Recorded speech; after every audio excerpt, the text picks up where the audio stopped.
Баршаңызға сәлем. Сіздермен компьютермен жұмыс ету барнасы және де мен қайып берген жадыра.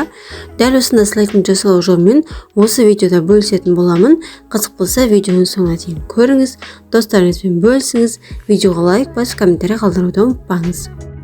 PowerPoint-та ашамыз, меню жолындағы вид, оның ішінде сетка дегенге барып, галочка қоямыз.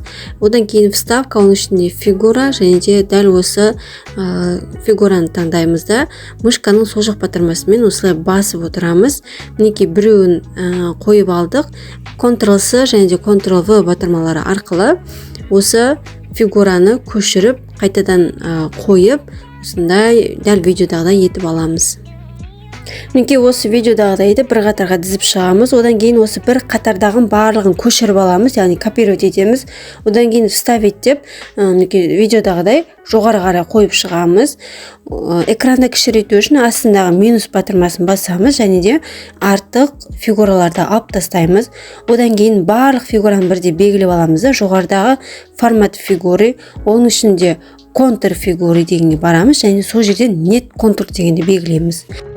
Оң жақтағы группировать, оның ішінде группировать дегенді таңдаймыз да, барлық фигураны бір фигураға айналдырамыз. Одан кейін осы жерден мышканың оң жағын басып, формат фигуры дегенге барамыз, заливканы басамыз.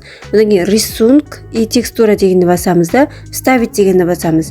Из файла дегенге кіріп, өзі компьютердің ішінде тұрған сіздің таңдап отқан суретіңізді вставить етеміз. Сол кезде мінекей сурет шығады. Оң жақта преобразовать рисунок в текстуру деген жерге галочка қоясыз. Осының астында выравнивание деген жер бар. Осы жерден кез келген түсін таңдап, яғни суреттің сізге қай жері қажет, соны таңдап осылай суретті жылжытуға болады. Енді вставка, оның ішінде word art дегенге барып, мен осы жерден біреуін таңдаймын. Сіз надписке барып та сөздерді жаза берсеңіздер болады. Меніке оқ жетпес деп жазамын. Мышканы екі рет шертіп, осы сөздің үстінен мен жанында шығып тұрған санды үлкейтіп, жазудың көлемін осы үлкейтемін. Енді терезенің сол жақ шетіне қарасаңыздар, бір слайд екені көрініп тұр.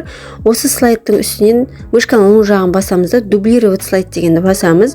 Енді осы екінші слайд таңдалып тұрған жерден переходы дегенге барып, трансформ дегенді таңдаймыз. Осы переход қажет. Енді бірінші слайдқа өтеміз де, суретті солға, жазуды оңға қарай жылжытамыз. Ол өз қалауыңызша басқа жолға қойсаңыз да болады. Енді слайдты үлкейтіп қарайтын болсақ, мінекей осындай әдемі бізге слайд шығатын болады. Егер де осы слайдтың жасалу жолы сізге ұнаған болсақ, видеоға лайк басып, комментарий қалдыра кетіңіздер.